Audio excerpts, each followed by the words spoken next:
ওই মুহূর্তে সালামাতুল্লাহ আনসারী মাথার মধ্যে জ্ঞান আসছে, হায় হায় আমি কেন ভিতর বাড়িতে ঢুকলাম, আমার তো শয়তানে খোঁচা মেরে চাবি মারছে, আমি ঠিক থাকতে পারলাম না। ওই মুহূর্তে পাগল হইয়া বাড়িয়া গেলেন, ডাক দিন আল্লাহ ইয়া ইলাহি, আমি পাপী, আমি গুনাহগার হয়ে গেছি, আমি পাপী, আমারে তুমি মাফ করো, আমারে মাফ করো।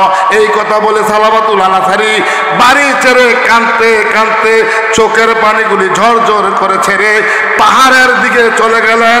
পাহাড়ের দিকে যাইয়া একটা গুহার মাইতে বসা আল্লাহর কাছে কান্দাকাটি করতে আছে, আল্লাহ আমি গুনাহ করে ফেলেছি, আমি আমার বাবির হাতে স্পষ্ট করে ধরে ফেলেছি, আমার গুনাহ হয়ে গেছে। যেহেতু আমার বাবি আমার জন্য বেগানা, সে পর্দায় থাকে, আমি কেন পর্দার ভিতরে ঢুকলাম, আমি কেন তাকে দেখলাম, আমি কেন তার আশেক হয়ে গেলাম। তো যে আশেক হুকে বুলবুল জিন্দগি বরবাদ কি, তুঝে আশেক হুকে বুলবুল জিন্দগি बर्बाद की खुद बशी बंदा में बुलबुल क्या खता है सादगी, खुद बशी बंदा में बुलबुल क्या खता है सादगी। हजरत शेख सादी रहमतुल्लाह अलैह डाक दे बोले, ए पृथ्वीर মানুষেরা শোনো, কি হইছে, বসো বসো বাবা বসো। শেখ সাদি রহমতুল্লাহ আলাইহি ডাক দিয়ে বলে, হে পৃথিবীর মানুষেরা শোনো, কল পাখি ধরার জন্য এক ব্যক্তি একটা খাঁচা বানায়, খাঁচা বানায় বাঁচার কঞ্চি দিয়া আস্তে আস্তে করে খাঁচাটা আম গাছের মধ্যে টাটকায়। খাঁচার মধ্যে একটা শিকারি পাখি থাকে, শিকারি পাখিটা যখন আটকায় আসে দূরে চলে যায়, তখন কুকুরুত কুদ গুগু কইয়া যখন ডাক মারে, আর বনের পাখিটা তার ডাকে সারা দিয়া খাঁচার ভিতরে যখন ডুইকা যায়, ডুইকা গেলে খাঁচার পাখিটা দাবাদাবি কইরা তার মনিবকে বুঝায়, ও মনিব তুমি যে আমারে যে ট্রেনিং দিছ, আমি যে করুণ সুরে ডাকটা দিছি, ডাকের সাথে বনের পাখিটা ঠিক থাকতে পারলো না, দৌড়ে খাঁচার ভিতরে ঢুকছে, এখন তুমি খাঁচা নামাও, তারে জব কইরা খাও। যখন তার মনিব আইসা খাঁচার বাসের কঞ্চিটা নামাইতে আরম্ভ করছে, তখন বনের পাখিটা বলে, তো যে আশেক হুকে বুলবুল জিন্দগি বরবাদ কি, হেরে পাখি তোর ডাকে সারা দিয়ে আমার জীবনটা বরবাদ করে দিলাম, আমি যদি তোর ডাকে সারা না দিতাম আর খাঁচার ভিতরে না ঢুকতাম, তোর মনিবে আমারে ধরতে পারলো নইলে, এখন তো তোর মনিব খাঁচা নামাইয়া আমারে জব করে খাইব। এই জন্য শেখ সাদি রহমতুল্লাহ বলেন, তো যে আশেক হুকে বুলবুল জিন্দগি বরবাদ কি, খুদ বসি বন্দা বে বুলবুল কিয়া কথা হায় সাদেগি। ও আমার পর্দার লম্বা, ও আমার যুবক ভাইরা, ও বুড়া বাবারা রে, মন তো চাইব, মন চাইলে যদি শয়তানের দোকায় পড়ে আমরা নষ্ট হয়ে যাই, তাহলে কিয়ামতের ময়দানে জাহান্নামের গোড়ায় পড়া কাঁদতে হবে, আফসোস করতে হবে, ওই দিন কান্দার কোনো কাজ হবে না। এখনকার থেকে যদি শরীয়ত মাইনা সবার পর্দা পর্দা ঠিক জায়গা নামাজ রোজা কইরা আর আমি নিজে সুন্দরে চইলা যাইতে পারি, তাইলে কিয়ামতের ময়দানে নাজাতের পায়চালা হবে, না হয় খাসার ভিতরের পাখির মতন কুরবানি হইতে হবে। ঠিক না বেঠি? ভালো লাগে ময়দানের ওয়াজে একটা, জুমার ওয়াজ একটা, এখন কিন্তু জুমার ওয়াজ করতেছি না, এখন ময়দানের ওয়াজ করি। এখন আলহামদুলিল্লাহ, যেহেতু আমার জুমার বয়ান মুসলিদি, এখন জুমার ওয়াজ করলে হবে না, জানবে এই তো কয় হুজুরে কত, এখন ময়দানের ওয়াজ করতেছি, বলে আলহামদুলিল্লাহ। একটা আওয়াজ তো নারায়ে তাকবীর, নারায়ে তাকবীর, ইমরান মাদানির আগমন, ইমরান মাদানির আগমন। আপনারা খুশি না বেজার? কমপক্ষে আমি খুশি। কেমনে আমি খুশি? সাধারণ ইমরান মাদানির বাতিজা একজন আমার ছেলে যখন একটা সূরা পড়ে, মাগরিবের জামাতে দেন না, ও পড়ছে, আমার কলিজা ঠান্ডা হয়ে গেছে।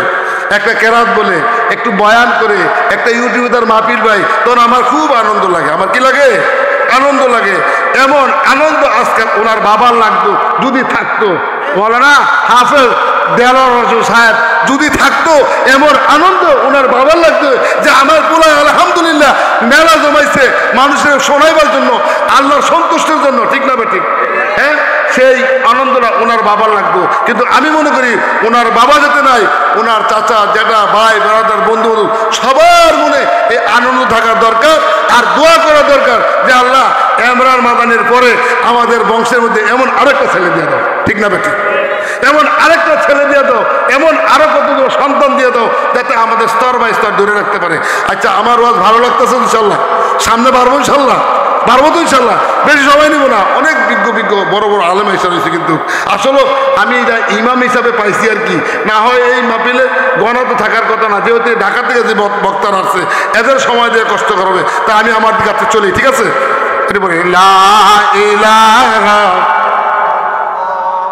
লা ইলাহা ইল্লাল্লাহ, লা ইলাহা ইল্লাল্লাহ।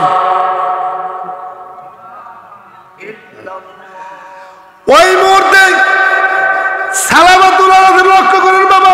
আচ্ছা, এই ওয়াজটাকে শুনছিলেন? আর এই ওয়াজটাকে শুনছিলেন? এই আয়াতের তাফসীরটা শুনছিলেন কোথায়? হ্যাঁ, তাহলে একটু মজা লাগার কথা দাও, ঠিক না বেটি? একটু মজা লাগার কথা দাও। রসগোল্লা যদি না খায়, এটার গ্লাস দিয়ে হারা বছর লেই, তারপর স্বাদ পাইতে না, ভিতরে ডুহাইলে স্বাদ পান। এখন ডুহানোর সময় একটু আয়াতের ওয়াজ, একটু তাফসীর ভিতরে ডুহাই, আল্লাহ স্বাদ দিবে। তবে খুবই কার্যকারী ওয়াজ, কোন আলহামদুলিল্লাহ, খুব কার্যকারী ওয়াজ। এটা আমার বাহাদুরি না, এটা উপরে আসমান থেকে আল্লাহ সিনাই দিছে, কোন আলহামদুলিল্লাহ। সালাবাতুল আলাইহি কাঁদতে কাঁদতে ওই জঙ্গলায় গিয়া বাড়ি ঘর ছাইরা, জীবন ছাইরা জঙ্গলায় গিয়ে আল্লাহর কাছে কাঁদতেছে। ওই মুহূর্তে আব্দুর রহমান যুদ্ধের থেকে আসছে মদিনায়। আল্লাহু আকবার। আল্লাহর নবী যখন যুদ্ধের থেকে আসছে, মদিনার সকল মানুষ নবীর কাছে গেছে, কিন্তু সালাবাতুল আনসারী যায় না। আব্দুর রহমান চিন্তা করে দেখলেন আমার ভাই দিয়ে আসলো না, কারণ কি? সবাই আসলো, ভাই কোথায় গেছে? সালাবাতুল আনসারী না আসার কারণে আব্দুর রহমান সাইদ ইবনে আব্দুর রহমান আল্লাহ নবীর বলে, ইয়া রাসূলুল্লাহ আমার ছুটি দেন, আমি বাড়ির খবর নেই, সবাই আপনারা দেখার জন্য আইছে, আমার ভাই তো আসলো না। আল্লাহ নবীর থেকে বইলা আব্দুর রহমানে দৌড়াইয়া বাড়িতে গেছে, যাইয়া ওনার স্ত্রীকে জিজ্ঞাসা করে সালাবা কোথায়, আমার ভাই কোথায়?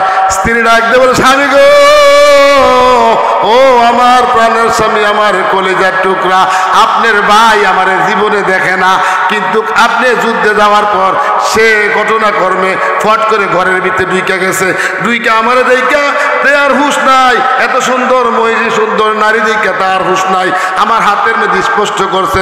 আমি যখন ওয়াত্তাকুল্লাহ আল্লাহকে ভয় করে বলছিলাম, ওই সে আল্লাহর ভয়ে, জাহান নামের ভয়ে কাঁদতে কাঁদতে ওই জঙ্গলার মধ্যে চলে গেছে। বলেন সুবহানাল্লাহ।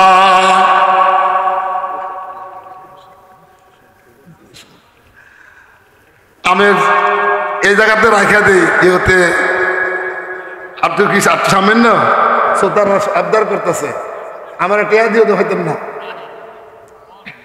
কইতাম আসলে বেয়া দিবে, এটা আমরা খুশি নি। আগামীতে মাহফিল দিলে আমরা থাকবেন নি, আরো 3 জন লয়ে আইবেন নি।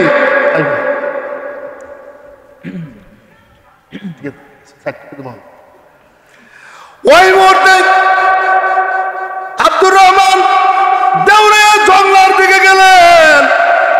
ভাইকে বিশ্বাস করছে, স্ত্রীকেও বিশ্বাস করছে, স্ত্রী সমস্ত ঘটনা খুলে ফেলছে। দৌড়ে গেল, ভাই বাড়িতে আসো। আব্দুর রহমান কয়, সালাবা বাড়িতে আসো।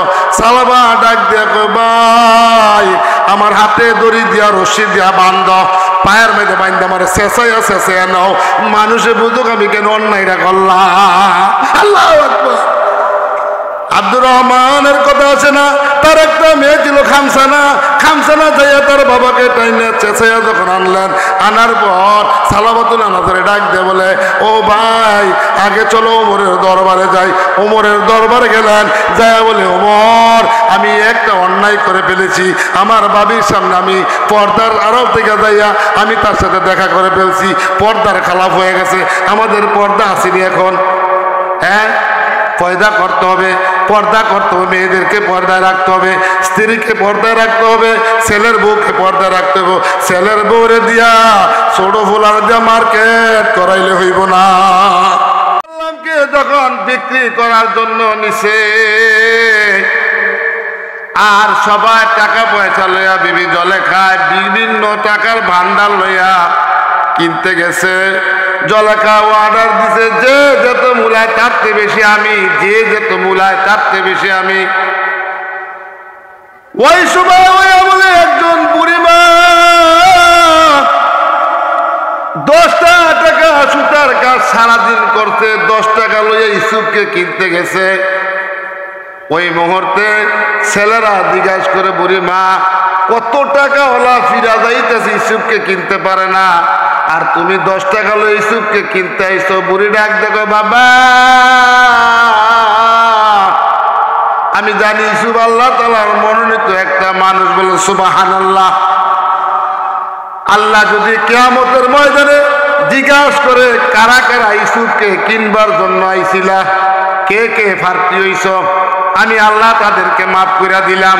এই জন্য আমিও ইসুফকে কেনার জন্য একটা ফার্তি হয়ে গেলাম, বলে সুবহানাল্লাহ।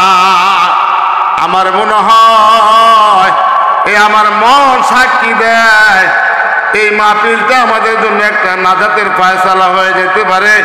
আমরা যদি নিজের আমলের ইসলার জন্য, ভালোর জন্য, নিয়ত ঠিক করার জন্য, আমল করার জন্য, আল্লাহকে পাওয়ার জন্য এই জায়গায় একটু আয়া বৈশা সময় দেই, হইতে পারে কিয়ামতের ময়দানে আল্লাহ তাআলা এই উসিলা মাফ করে দিতে পারে। ঠিক না বেঠিক? হিচে কেসে দর মুলকে ও আম্বাজানে, হিচে কেসে দর মুলকে ও আম্বাজানে, কলে ওরা লানে আওয়াজেনে, কলে ওরা লানে আওয়াজেনে।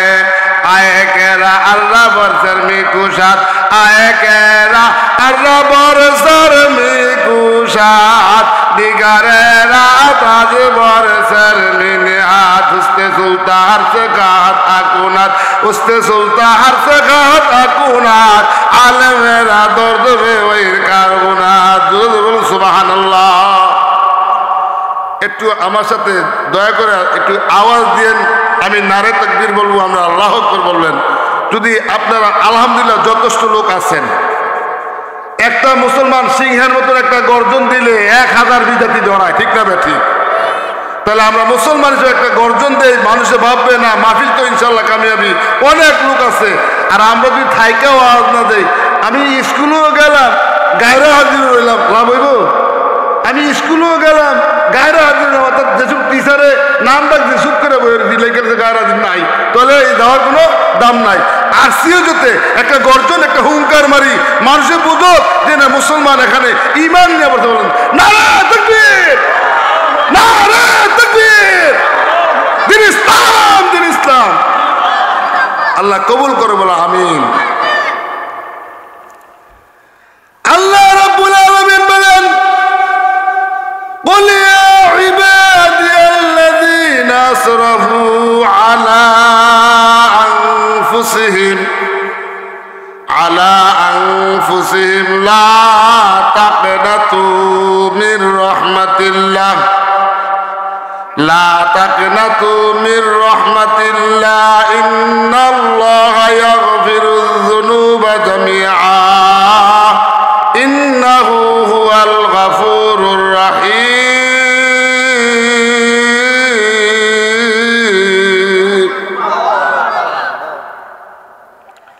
আল্লাহ রাব্বুল আলামিন বলেন, হে রাসূল আপনি ঘোষণা করে দেন যারা নিজেদের প্রতি জুলুম করেছে, অন্যায় করেছে, অত্যাচার করেছে।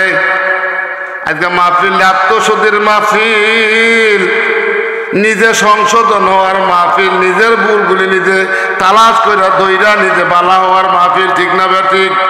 জোরে বলা ঠিক না ঠিক?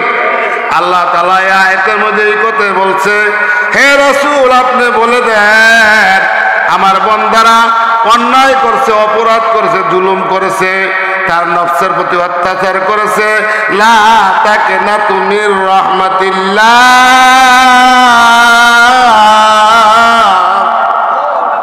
আমার রহমত থেকে যাতে বঞ্চিত না হয়, নৈরাশ না হয়, আমি আল্লাহ তাআলা তাদের জীবনের গুনাহগুলি মাফ করে দেব। যখন তারা আমার কাছে তওবা করবে, চোখের পানি ফালাইয়া আমার কাছে কাঁদবে, আমি আল্লাহ তাআলা তার জীবনের গুনাহ মাফ করে দেব। সুবহানাল্লাহ। হিচে দর মুলকে ও আম্বাজেনে, হিচে দর মুলকে ও আম্বাজেনে, কোলে উড়া লাহানে আওয়াজেনে। জোরে জোরে বলুন সুবহানাল্লাহ। আল্লাহ যা চায় তা করতে পারে, আল্লাহ তাতে চুচরা করার কারো শক্তি নাই, ঠিক না বে ঠিক? আচ্ছা, আজকে যে মাহফিলে আসছেন, আনছে কারা? জোরে বলেন, আনছে কারা? আপনি একটু নিয়ত করছেন, উসিলা করছেন, আল্লাহ সহি সালামতে নিয়ে আইছে। আল্লাহ যদি আপনার আমার মাফ করে দেয়, কারো অসুবিধা হইব? কারো কোনো লস হইব? আজকে আল্লাহ এই কথাটাই কইতাছে, আমার বন্দারে জানাইয়া দেন, তারা যাতে নিজের উপরে জুলুম করছে, অত্যাচার করছে, গুনাহ করছে, তারা যেন রহমত থেকে নৈরাশ না হয়। তারা আমার রহমতের আশা করে তখন আমার কাছে মাফ চাইব, ক্ষমা চাইব, আমি আল্লাহ তার জীবনের গুনাহ মাফ করব। সুবহানাল্লাহ।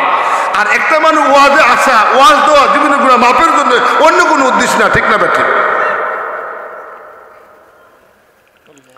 আল্লাহ রাসূল সাল্লাল্লাহু আলাইহি ওয়াসাল্লাম যখন তবুকের যুদ্ধে রওনা করছেন, তার আগে আল্লাহ রাসূল মুসলমানের সাথে মিলে দেয়, আনসার মুহাজির অর্থাৎ মদিনার মক্কার মানুষের সাথে ভাই ভাই করে দিছে, মিলাইয়া দিছে। বলছে, যারা মক্কার থেকে মদিনা আইছো শোনো, ও মদিনাওয়ালারা, মক্কার ওয়ালা তোমার ভাই। মদিনাওয়ালারা কি করছে?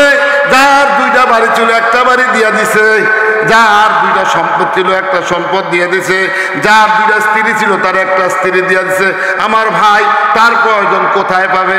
আল্লাহর নবী এই নমুনা যখন করে দিছে, আনসার এবং মুহাজিরের মধ্যে এরকম আপনজন হয়েছে। আল্লাহু আকবার বলেন, আল্লাহু আকবার। এরকম পার্থক্য মিলে দিচ্ছে। ওই মধ্যে রাসূল সাল্লাল্লাহু আলাইহি ওয়াসাল্লাম তবুকের যুদ্ধে রওনা করছেন। আর তবুকের যুদ্ধে যাওয়ার জন্য আব্দুর রহমান, সালাবাতুল আনসারী, তাদের মধ্যে ভাই ভাই মিলিয়ে দেওয়ার পর আব্দুর রহমান রাসূলের সাথে যখন ওই তবুকের যুদ্ধে রওনা করলেন, আর সালাবাতুল আনসারীর বাড়ির কাজ দেখার জন্য রেখে গেছে। আব্দুর রহমান বলেন, সালাবা তুমি বাড়িতে থাকো, আমি রাসূলের সাথে যুদ্ধে যাব। তুমি বাড়িতে থেকে দেখশন করবা, বাড়ির পানি এনে দিবা, লাকড়ি এনে দিবা, যা প্রয়োজন তা দিবা। কিন্তু পর্দার আয়াত নাযিল হয়েছে, কারো সাথে কোনো মহিলার সাথে দেখা করা যাবে না। আব্দুর রহমান আর সালাবাতুল আনসারী তারা ভাই ভাই, আল্লাহ রাসূল মিলিয়ে দিছে। কিন্তু সালাবা বাড়িতে যাইয়া প্রত্যেক দিন লাকড়ি দিয়া দেয়, পানি জুগা দেয়, বাজার সদাই কইরা দিয়ে দেয়, কিন্তু ভিতর বাড়িতে ঢুকে না। শয়তান কুপরামর্শ দিছে, শয়তান পরামর্শ দিছে, সালাবাতুল আনসারী একটু বাড়ির ভিতরে তুমি ঢুকো না, একটু পর্দার ভিতরে ঢুইকা দেখো আব্দুর রহমানের স্ত্রী কত যে সুন্দর। এই কুপরামর্শটা দেওয়া মাত্র সালাবাতুল আনসারী বাড়ির ভিতরে ঢুইকা পর্দা উল্টায়া আব্দুর রহমানের স্ত্রীর দেখা মাত্র তার আর হুঁশ নাই। আল্লাহু আকবার বলেন। মানুষ তো, ঠিক না বেটি? মানুষ তো। সালাবা ভিতরে গিয়ে যখন আব্দুর রহমানের স্ত্রী দেখলেন, এত সুন্দর একটা মহিষী নারী, এত সুন্দর একটা মহিলা, নিজে ঠিক থাকতে পারলেন না। মুফাসসিরিনে কেরাম লেখেন, সে আউগায়া দিয়া তার ভাবির হাতের মধ্যে স্পষ্ট করছে। বলেন নাউযুবিল্লাহ মিন যালিক। শুধু হাতের মধ্যে স্পষ্ট করছে, করা মাত্র ওই সুন্দরী মহিষী আল্লাহ আলাম মহিলা ডাক দিয়ে বলে, এ সালাবা, তোমার ভাই আব্দুর রহমান আল্লাহর নবীর সাথে যুদ্ধে গেল, তুমি কি তার সম্মানটা রক্ষা করলা না? আল্লাহু আকবার। কেমন কথা বলছে! যে ব্যক্তি তোমার ভাই, সে যুদ্ধে গেছে আল্লাহ নবীর সাথে, বাঁচলে সে গাজী হয়ে আসবে, মরলে শহীদ, তার স্ত্রী আমি, আর তুমি শরীয়তের পর্দা লঙ্ঘন করে ভিতরে ঢুকে গেলা, ঢুকছো আমার দেখা তুমি নিয়ন্ত্রণ হারিয়ে পড়লা, আমার হাতে ধরে ফেললা, এটা তো ঠিক করলো না, এটা শরীয়তের উল্টা হয়ে গেল, শরীয়তের বরখেলাপ হয়ে গেল। দেখেন এই এত লোকের মধ্যে এরা শরীয়ত এরকম বুঝছে, আর আমরা ভাবি করি না মার্কেটে করি, আবার এক গাড়ির মধ্যে বইয়া, রিক্সার মধ্যে বইয়া সিটটা ফুটটা টান দিয়া বা সুযোগ পেলে চুমো মারি, ঠিক না বেটি বলে নাউযুবিল্লাহ আমি জানি। ওই মুহূর্তে সালামাতুল আনসারী মাথার মধ্যে জ্ঞান আসছে, হায় হায় আমি কেন ভিতর বাড়িতে ঢুকলাম, আমার তো শয়তানে খোঁচা মেরে চাবি মারছে, আমি ঠিক থাকতে পারলাম না। ওই মুহূর্তে পাগল হইয়া বাড়ি গেলেন, ডাক দিন আল্লাহ ইয়া ইলাহি, আমি পাপী, আমি গুনাহগার হয়ে গেছি, আমি পাপী, আমারে তুমি মাফ করো, আমারে মাফ করো। এই কথা বলে সালামাতুল আনসারী বাড়ি ছেড়ে কাঁদতে কাঁদতে চোখের পানিগুলি ঝরঝর করে ছেড়ে পাহাড়ের দিকে চলে গেলেন। পাহাড়ের দিকে যাইয়া একটা গুহার মধ্যে বসা আল্লাহর কাছে কান্দাকাটি করতে আছে, আল্লাহ আমি গুনাহ করে ফেলেছি, আমি আমার বাবির হাতে স্পষ্ট করে ধরে ফেলেছি, আমার গুনাহ হয়ে গেছে। যেহেতু আমার বাবি আমার জন্য বেগানা, সে পর্দায় থাকে, আমি কেন পর্দার ভিতরে ঢুকলাম, আমি কেন তাকে দেখলাম, আমি কেন তার আশেক হয়ে গেলাম। তো যে আশেক হোকে বুলবুল জিন্দগি বরবাদ কি, তুঝে আশেক হোকে বুলবুল जिंदगी बर्बाद की, खुद बशी बंदा में बुलबुल क्या खता है सादगी, खुद बशी बंदा में बुलबुल क्या खता है सादगी। हजरत शेख सादी रहमतुल्लाह अलैह डाक दे बोले, ए पृथ्वीर মানুষেরা শোনো, কি হইছে, বসো বসো বাবা বসো। শেখ সাদি রহমতুল্লাহ আলাইহি ডাক দিয়ে বলে, হে পৃথিবীর মানুষেরা শোনো, পাল পাখি ধরার জন্য এক ব্যক্তি একটা খাঁচা বানায়, খাঁচা বানিয়ে বাঁচার কঞ্চি দিয়া আস্তে আস্তে করে খাঁচাটা আম গাছের মধ্যে টাটকায়। খাঁচার মধ্যে একটা শিকারি পাখি থাকে, শিকারি পাখিটা যখন আটকায় আসে দূরে চলে যায়, তখন কুকুরুত কুদ গুগু কইয়া যখন ডাক মারে, আর বনের পাখিটা তার ডাকে সারা দিয়া খাঁচার ভিতরে যখন ডুইকা যায়, ডুইকা গেলে খাঁচার পাখিটা দাবাদাবি কইরা তার মনিবকে বুঝায়, ও মনিব তুমি যে আমারে যে ট্রেনিং দিছ, আমি যে করুণ সুরে ডাকটা দিছি, ডাকের সাথে বনের পাখিটা ঠিক থাকতে পারলো না, দৌড়ে খাঁচার ভিতরে ঢুকছে, এখন তুমি খাঁচা নামাও, তারে জব কইরা খাও।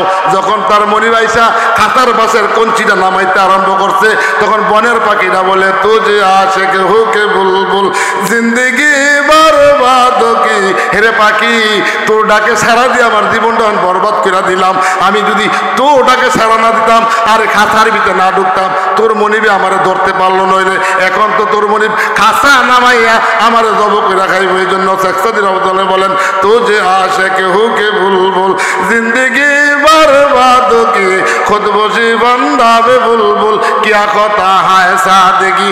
ओ আমার পর্দার লম্বা, ও আমার যুবক ভাইরা, ও বুড়া বাবারা রে, মন তো চাইব, মন চাইলে যদি শয়তানের দোকায় পড়ে আমরা নষ্ট হয়ে যাই, তাহলে কিয়ামতের ময়দানে জাহান্নামের গোড়ায় পড়া কাঁদতে হবে, আফসোস করতে হবে, ওই দিন কান্দার কোনো কাজ হবে না।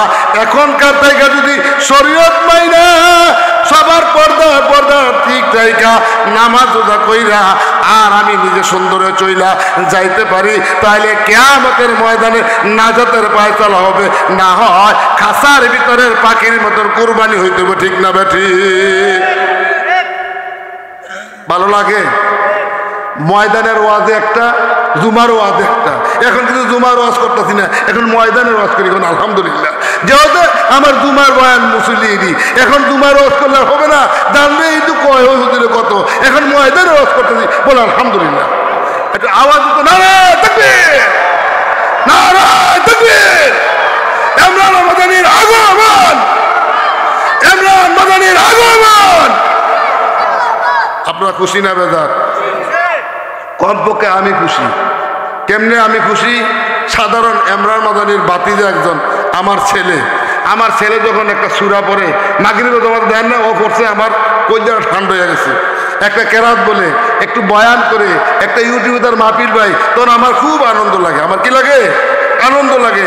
এমন আনন্দ আজকে ওনার বাবার লাগতো, যদি থাকতো মৌলানা হাফেজ দেলোয়ার হোসেন সাহেব যদি থাকতো এমন আনন্দ ওনার বাবার লাগতো যে আমার পোলায় আলহামদুলিল্লাহ মেলা জমাইছে মানুষের শোনাইবার জন্য, আল্লাহর সন্তুষ্টের জন্য, ঠিক না ঠিক? হ্যাঁ, সেই আনন্দটা ওনার বাবার লাগতো। কিন্তু আমি মনে করি ওনার বাবা যেতে নাই, ওনার চাচা জ্যাঠা ভাই বেড়াদার বন্ধু সবার মনে এই আনন্দ থাকার দরকার, আর দোয়া করা দরকার যে আল্লাহ এমরান মাদানির পরে আমাদের বংশের মধ্যে এমন আরেকটা ছেলে দিয়ে দাও, ঠিক না বেটি? এমন আরেকটা ছেলে দিয়ে দাও, এমন আরো কতগুলো সন্তান দিয়ে দাও যাতে আমাদের স্তর বাই স্তর ধরে রাখতে পারে। আচ্ছা, আমার ওয়াজ ভালো লাগতেছে ইনশাল্লাহ, সামনে পারবো ইনশাল্লাহ, পারবো তো ইনশাল্লাহ, বেশি সময় নিব না। অনেক বিজ্ঞ বড় বড় আলেম হিসাবে হয়েছে, কিন্তু আসলে আমি এটা ইমাম হিসাবে পাইছি আর কি। না হয় এই মাহফিলে গণা তো থাকার কথা না, যেহেতু ঢাকা থেকে যে বক্তারা আসছে এদের সময় দিয়ে কষ্ট করবে, তা আমি আমার দিকে চলি, ঠিক আছে? এটা বলি লা ইলাহা লা ইলাহা ইল্লাল্লাহ, লা ইলাহা ইল্লাল্লাহ। ওই মুহূর্তে সালাবাতুল আলাইহি লক্ষ্য করেন বাবা। আচ্ছা, এই ওয়াজটা কেউ শুনছিলেন? আর এই ওয়াজটা কেউ শুনছিলেন? এই আয়াতের তাফসীরটা শুনছিলেন কোথাও? হ্যাঁ, তাহলে একটু মজা লাগার কথা দাও, ঠিক না বা ঠিক? একটু মজা লাগার কথা দাও। রসগোল্লা যদি না খায়, এটার গ্লাস দিয়ে হারা বছর লেই, তারপর স্বাদ পাইতাম না, ভিতরে ডুহাইলে স্বাদ পান। এখন ডুহানোর সময় একটু আয়াতের ওয়াজ, একটু তাফসীর ভিতরে ডুহাই, আল্লাহ স্বাদ দিব। তবে খুবই কার্যকারী ওয়াজ, কারণ আলহামদুলিল্লাহ খুব কার্যকারী ওয়াজ। এটা আমার বাহাদুরি না, এটা উপরে আসমান থেকে আল্লাহ সিনাই দিছে, কারণ আলহামদুলিল্লাহ। সালাবাতুল আলাইহি কাঁদতে কাঁদতে ওই জঙ্গলায় গিয়া বাড়ি ঘর ছাইরা, জীবন ছাইরা জঙ্গলায় গিয়ে আল্লাহর কাছে কাঁদতেছে। ওই মুহূর্তে আব্দুর রহমান যুদ্ধের থেকে আসছে মদিনায়। আল্লাহু আকবার। আল্লাহ নবী যখন যুদ্ধের থেকে আসছে, মদিনার সকল মানুষ নবীর কাছে গেছে, কিন্তু সালাবাতুল আনসারী যায় না। আব্দুর রহমান চিন্তা করে দেখলেন আমার ভাই দিয়ে আসলো না, কারণ কি? সবাই আসলো, ভাই কোথায় গেছে? সালাবাতুল আনসারী না আসার কারণে আব্দুর রহমান সাইদ ইবনে আব্দুর রহমান আল্লাহ নবীর বলে, ইয়া রাসূলুল্লাহ আমার ছুটি দেন, আমি বাড়ির খবর নেই, সবাই আপনারা দেখার জন্য আইছে, আমার ভাই তো আসলো না। আল্লাহ নবীর থেকে বইলা আব্দুর রহমানে দৌড়াইয়া বাড়িতে গেছে, যাইয়া ওনার স্ত্রীকে জিজ্ঞাসা করে সালাবা কোথায়, আমার ভাই কোথায়? স্ত্রী ডাকতে বলে, স্বামী গো, ও আমার প্রাণের স্বামী, আমার কলেজার টুকরা, আপনার ভাই আমার জীবনে দেখে না, কিন্তু আপনি যুদ্ধে যাওয়ার পর সে ঘটনাকর্মে ফট করে ঘরের ভিতরে ঢুকে গেছে, ঢুকে আমার দেখা তার হুশ নাই, এত সুন্দর মহিলা সুন্দর নারী দেখা তার হুশ নাই, আমার হাতের মধ্যে স্পষ্ট করছে। আমি যখন ওয়াত্তাকুল্লাহ আল্লাহকে ভয় করে বলছিলাম, ওই সে আল্লাহর ভয়ে, জাহান নামের ভয়ে কাঁদতে কাঁদতে ওই জঙ্গলার মধ্যে চলে গেছে। বলেন সুবহানাল্লাহ।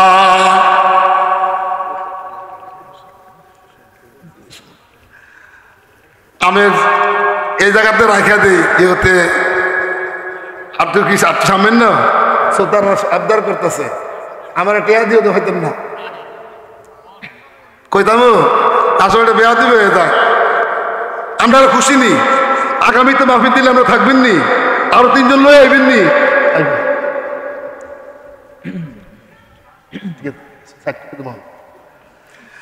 ওই মুহূর্তে আব্দুর রহমান দৌড়ে জঙ্গলার দিকে গেলেন। ভাইকে বিশ্বাস করছে, স্ত্রীকেও বিশ্বাস করছে, স্ত্রী সমস্ত ঘটনা খুলে ফেলছে। দৌড়ে গেল, ভাই বাড়িতে আসো। আব্দুর রহমান কয়, সালাবা বাড়িতে আসো। সালাবা ডাক দিয়া কয়, ভাই আমার হাতে দড়ি দিয়া রশি দিয়া বান্ধ, পায়ের মেয়েদের বান্ধা আমার শেষাইয়া শেষাইয়া নাও, মানুষে বুঝুক আমি কেন অন্যায়টা করলাম। আল্লাহু আকবার। আব্দুর রহমানের কথা আছে না, তার একটা মেয়ে ছিল খামসানা, খামসানা যাইয়া তার বাবাকে টাইনে চেঁচাইয়া যখন আনলেন, আনার পর সালাবাতুল আনসারী ডাক দিয়ে বলে, ও ভাই আগে চলো ওমরের দরবারে যাই। ওমরের দরবারে গেলেন, যাইয়া বলে, ওমর আমি একটা অন্যায় করে ফেলেছি, আমার বাবির সামনে আমি পর্দার আড়াল থেকে যাইয়া আমি তার সাথে দেখা করে ফেলছি, পর্দার খেলাফ হয়ে গেছে, আমাদের পর্দা আসেনি এখন। হ্যাঁ, পর্দা করতে হবে, পর্দা করতে হবে, মেয়েদেরকে পর্দায় রাখতে হবে, স্ত্রীকে পর্দায় রাখতে হবে, ছেলের বউকে পর্দায় রাখতে হবে। ছেলের বউরে দিয়া ছোট ফুলার দিয়া মার্কেট করাইলে হইব না। ওই মুহূর্তে সালামা হযরত ওমরের দরবারে যখন গেলেন, যাওয়ার পর বললেন, ওমর আমি একটা অন্যায় করে ফেলেছি, আমার কোনো তওবার ব্যবস্থা আসেনি, আমার কোনো গুনাহ মাফের ব্যবস্থা আসেনি। ওমর রাগান্বিত মানুষ, খাত্তাবের ফলা ওমর, যে ওমর তরবারে রাসূলের কল্লা কাটতে গিয়া নিজে মুসলমান হয়ে গেছিলেন। ওই ওমর ডাক দিয়ে কয়, সালাবা তোমার এত বড় সাহস, অন্যায় কইরে আবার আমার সামনে কইতেছো, বাইরেও আমার দরবার থেকে বাইরেও তোমার কোনো তওবার ব্যবস্থা নাই, আমার এখানে তোমার কোনো তওবার ব্যবস্থা নাই। ওমর দৌড়ে বাগাইয়া দিলেন। এখন সালাবা কয়, চলো না একটু আবু বকরের দরবারে। আবু বকরের দরবারে যাওয়ার পর আবু বকর নিষেধ করে দিলেন, আমার দরবারে তোমার কোনো তওবার ব্যাপার না, আমার কাছে তোমার কোনো তওবার রাস্তা নাই। তুমি যে অন্যায় করছো, অন্যায় কি করছে? মাত্র হাতে স্পষ্ট করছিল, আর আমরা তো বাপের এলে মার্কেট করি, সুযোগ পেলে ফেটে বাচ্চা দেওয়ারও চেষ্টা করি। নাউজুবিল্লাহ। কথাটা একটু খারাপ লাগতে পারে, কথাটা একটু খারাপ। আমার গুল্লি কিন্তু ডাইরেক্ট হয়, আমার গুল্লি কি হয়? ডাইরেক্ট হয়। ওই মুহূর্তে আবু বকরের দরবার থেকে বিদায় করে দিলেন, ওমরের দরবার থেকে বিদায় করে দিলেন, হযরত উসমানের দরবার থেকে নৈরাশ করে দিলেন, আলীর দরবার থেকে নৈরাশ করে দিলেন। ওই মুহূর্তে সালাবা ডাক দিয়ে কয়, চলো না আল্লাহর নবীর দরবারও, আমার গুনাহ মাফের জন্য কোনো রাস্তা পাইতেছি না। আল্লাহর নবীর কাছে যাইয়া যদি আমি গুনাহটার কথা বলি, হয়তো এই জায়গায় তওবা করলে মাফ পেয়ে যাবো। আল্লাহর নবীকে জানাইবার পর আল্লাহর নবী কয়, সালাবা তুমি কি নর্তুকির কথা আমার কাছে কইতে আইলা? তোমার মতো সাহাবা তো এটা করা ঠিক হয় না, বাইরেও তুমি আমার দরবার দেখে যাও, আমার দরবার তোমার কোনো ক্ষমার রাস্তা আমি দেখি না। সালাবা নৈরাশ হইয়া চোখের পানি ছাইরা যখন জঙ্গলের দিকে রওনা করছে, তার মেয়ে ডাক দিয়ে খামছে না, বলে বাবা আল্লাহর নবী তোমারে সম্মান করলো না, সাহাবারা করলো না, তোমরা কারো কাছে তো ক্ষমা পাওয়ার কোনো রাস্তা পাইলে না। যেদিন তারা তোমারে ভালোবাসে ওই দিন আমি ভালোবাসবো, ওই দিন আমি তোমার বাবা বলবো, না হয় আমি তোমার বাবা বলবো না। এই কথা করে মাইও তারা বিদায় করে দিলেন। এখন জঙ্গলে যে একান্তে আরম্ভ করছে আর দোয়া করতে আছে। ওই মুহূর্তে আল্লাহ তাআলা রহমতের দরিয়া জুস আসছে। আল্লাহ আয়াতটা নাজিল করে দিয়া জিবরাইলকে ফাড়িয়ে দিলেন, জিবরাইল যাও আমার বন্ধু মুহাম্মদকে বলো, মানুষ কি আমি তৈরি করছি না আমার বন্ধু বানাইছে। আল্লাহু আকবার। আল্লাহ নবী ডাক দিয়ে বলে, জিবরাইল আমার আল্লাহ মানুষ বানাইছে, আমি আবার কিভাবে বানাই? আমারও তো আমার আল্লাহ বানাইছে। কথা হইলে সালা আবারে আল্লাহ মাফ করে দিছে, আমনে তারে খুশখবরি দিয়া দেয়। আল্লাহ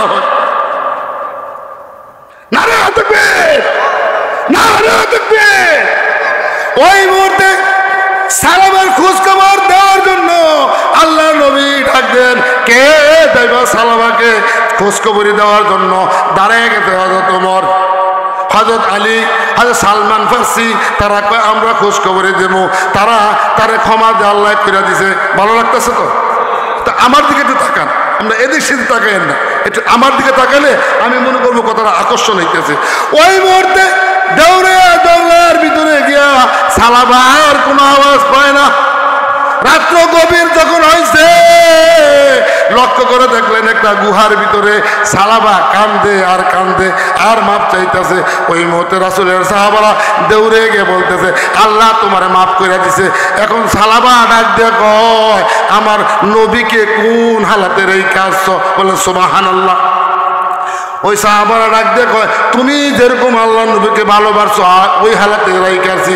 ওই মুহূর্তে সালাবাকে লইয়া যখন মদিনার দিকে রওনা করছে, রাইতের অংশ মদিনার দিকে যখন রওনা করছে, মদিনায় যাইতে যাইতে ফজরের নামাজের আজান হয়েছে।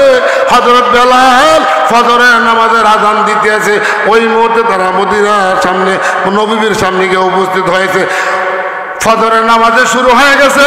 আল্লাহর নবী ফজরের নামাজের সালাতের তাকবীর বলে যখন নিয়ত বাঁধলেন, আর মদিনার মসজিদে কাতারে কাতারে সাহাবারা দাঁড়ায় গেছে।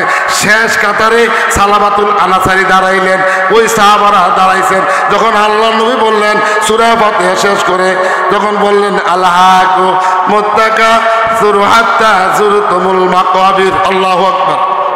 আমার কিন্তু খুব তাড়না হইতাছে। আমার তাড়না কি জানেননি? আমরা যখন খেত নিরাইতে গেলে তাড়াতাড়ি একটা গ্রুপ শেষ করে কুসুমিকে খাম, এই তাড়াতাড়ি এই গ্রুপটা তাড়াতাড়ি হইতেছে, যেতে আমার পিছিয়ে সিঙ্গেল মারছে, আমি মার্কস এরদের সিঙ্গেল মারছে না, এর জন্য আমার তাড়াতাড়ি হইতেছে, আমার মজা কিন্তু কমে গেছে। আমার সিঙ্গেলে না মারতো মাহফিল সাফল্য হবে, বলেন আলহামদুলিল্লাহ। সিঙ্গেল মারলে আমার কিন্তু আর জোশ থাকে না, আর হুঁশটাই না কত শেষ করবো। সিঙ্গেল না মারলে আমি এই জন্য দ্বিতীয় বক্তা হিসেবে কোথাও যাইতে চাই না, কে সিঙ্গেল মারে, কে সিঙ্গেল মারে, দেখ আর না দেখ প্রধান যাওয়ার চেষ্টা করি, সময় নিয়ে কথা কইতে পারে না, ঠিক না বে ঠিক? খুশি না বেজার, বেশি না অল্প, দেখবেন আলহামদুলিল্লাহ। ওই মুহূর্তে আল্লাহ নবী তখন বললেন আল্লাহ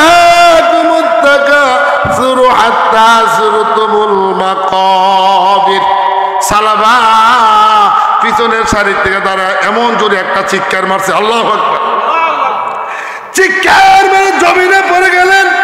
আল্লাহ নবী নামাজ শেষ করে তাড়াতাড়ি সালমান ফার্সিকে ডাক দিয়ে বল, সালমান, সালামার মাথার মধ্যে পানি দাও। সেদি অজ্ঞান হয়ে গেল, সেদি অজ্ঞান হয়ে গেল।